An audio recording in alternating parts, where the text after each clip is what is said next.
Bien, nous voici dans l'application Amtron for Drivers. Donc ceci, c'est l'écran d'accueil quand on arrive dans l'application. Très simple, vraiment orienté utilisateur. Quand on branche son véhicule, on va le voir que le véhicule est prêt à la recharge sur l'application. On peut pousser sur Play pour lancer la recharge. On peut aussi sélectionner, comme sur les boutons de la borne de recharge, si on souhaite recharger en mode solaire ou à fond sur le réseau, ou éventuellement avec des scénarios personnalisés qu'on verra par après. Euh, Au-dessus à droite, on peut voir aussi qu'on peut sélectionner son véhicule.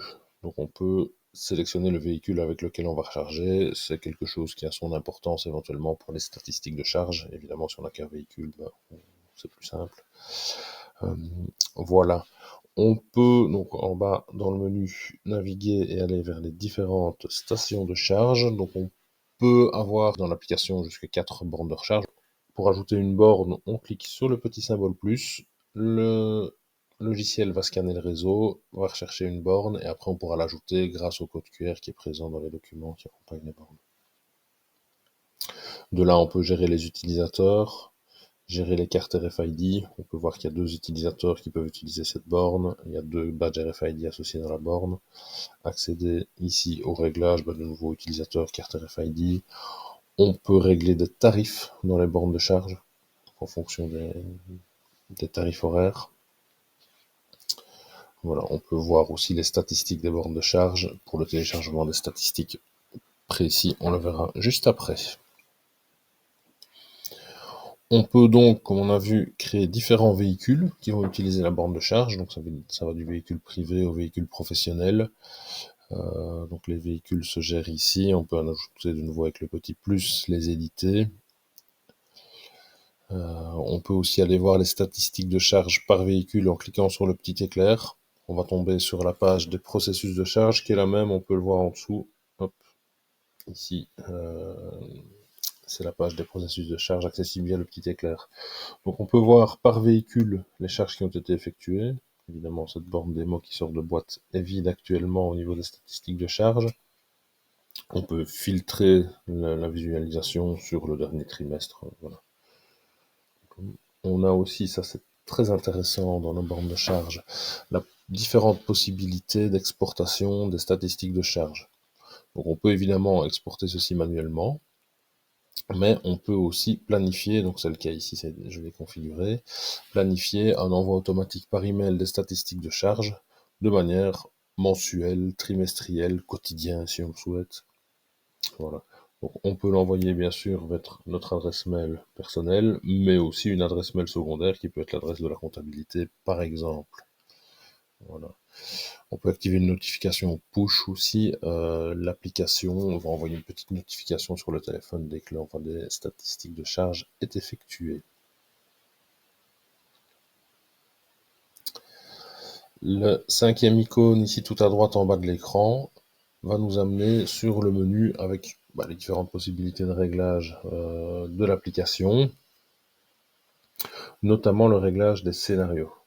Donc 3 boutons sur la borne, recharge solaire, recharge rapide directement sur le réseau et recharge personnalisée.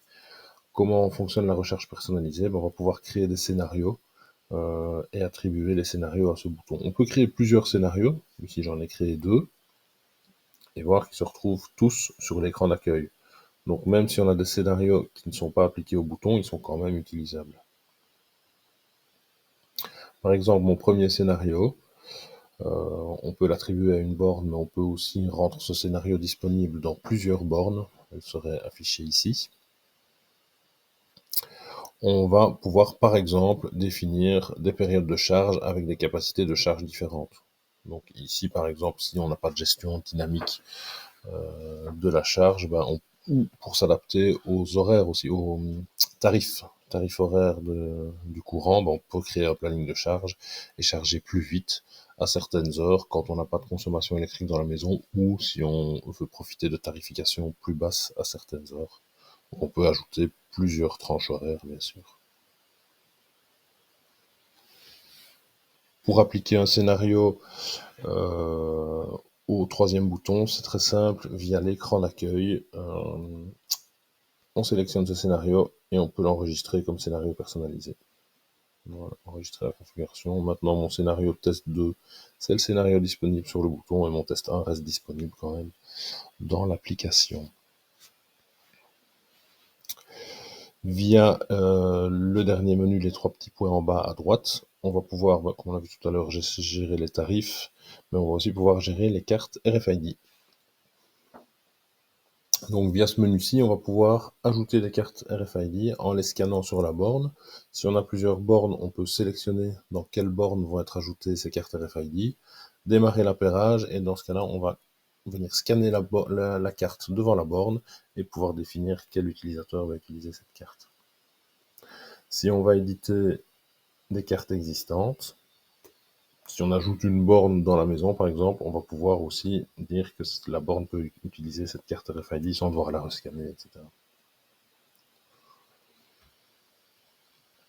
Voilà, donc ici on a vu les fonctionnalités de l'application Amtron for Drivers, qui bien sûr est disponible sur tous les stores des périphériques mobiles, que ce soit Apple ou Android. C'est une application simple qui est encore amenée à évoluer, mais Nekes est très à l'écoute des demandes des utilisateurs, donc n'hésitez pas à nous faire revenir des demandes spécifiques si vous en aviez. Voilà, je vais rendre la parole à Julien pour la fin du webinaire. Merci beaucoup.